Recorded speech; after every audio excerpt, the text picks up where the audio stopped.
Prinsip dan tanggung jawab Dewan. 1. Tugas dan tanggung jawab Dewan Komisaris yang perlu dilaksanakan. Dewan Komisaris adalah organ perseroan yang bertugas melakukan pengawasan secara umum dan atau khusus sesuai dengan anggaran dasar serta memberi nasihat kepada direksi. Dewan Komisaris memiliki tugas fidusiari untuk bertindak demi kepentingan terbaik perusahaan dan menghindari semua bentuk benturan kepentingan pribadi, pengangkatan dan pemberhentian, tugas dan wewenang, serta hak dan kewajiban Dewan Komisaris serta hal-hal lain yang bertalian dengan Dewan Komisaris diatur dalam anggaran dasar perusahaan serta ketentuan-ketentuan lain berdasarkan best practices tata kelola bisnis. Tugas dan tanggung jawab Dewan Komisaris yaitu 1. Melakukan pengawasan terhadap kebijakan pengurusan, jalannya pengurusan pada umumnya baik mengenai perseroan maupun usaha perseroan yang dilakukan oleh direksi. 2. Memberikan nasihat kepada direksi termasuk pengawasan terhadap pelaksanaan RJPP, RKAP, ketentuan anggaran dasar, keputusan RUP serta peraturan perundang-undangan. 3. Mematuhi ketentuan peraturan perundang-undangan dan atau anggaran dasar. 4.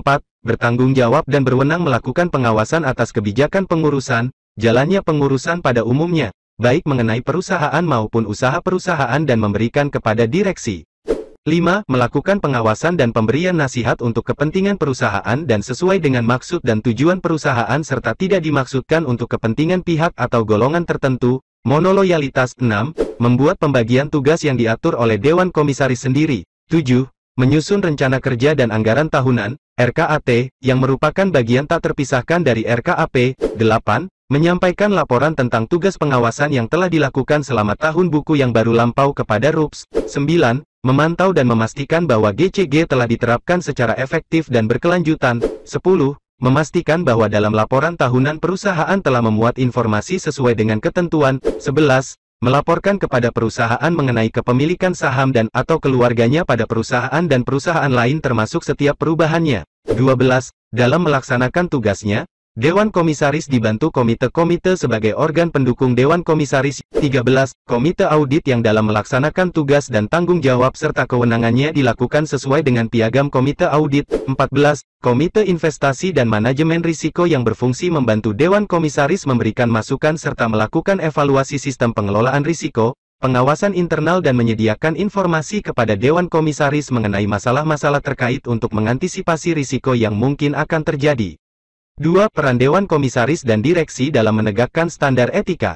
Peran Dewan Komisaris dan Direksi dalam menegakkan standar etika adalah Dewan Komisaris harus menerapkan standar etika yang tinggi.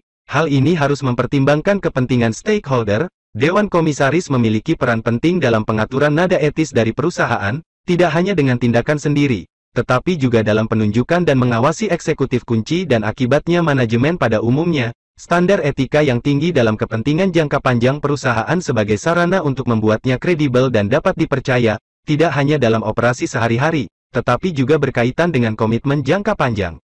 3. Proses nominasi anggota Dewan Komisaris dan Direksi. Proses nominasi anggota Dewan Komisaris dan Direksi dapat dilakukan oleh Komite Nominasi. Komite Nominasi adalah komite yang dibentuk oleh dan bertanggung jawab kepada Dewan Komisaris. Komite wajib menjalankan prosedur nominasi sebagai berikut. 1. Menyusun komposisi dan proses nominasi anggota direksi dan atau Dewan Komisaris. 2. Menyusun kriteria yang jelas yang digunakan sebagai acuan dalam proses nominasi calon anggota direksi dan atau Dewan Komisaris. Dan 3. Melakukan evaluasi atas kinerja anggota direksi dan atau Dewan Komisaris sehingga dapat disusun tindak lanjut pengembangan atas kompetensi anggota direksi dan atau Dewan Komisaris maupun dalam perencanaan suksesi anggota direksi dan atau Dewan Komisaris.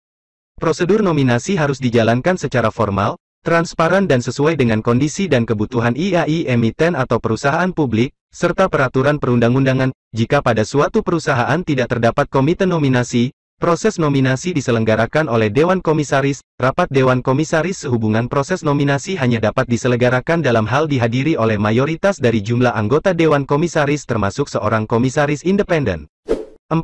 Ukuran, komposisi, dan kompetensi Dewan Komisaris. Hasil penelitian akademis mengenai ukuran dan efektivitas Dewan tidak dapat disimpulkan, dan arah yang tidak jelas. Di satu sisi, ukuran Dewan kecil dianggap efisien karena proses musyawarah menjadi tidak memakan waktu disebanding dengan ukuran Dewan yang lebih besar. Di sisi lain, Dewan besar bisa lebih efektif dalam memantau tindakan manajerial terutama karena dengan meningkatkan jumlah direksi yang terlibat dengan pemantauan, kesempatan untuk kesalahan menurun dan kolusi menjadi lebih sulit. Komposisi anggota Dewan Komisaris yaitu 1.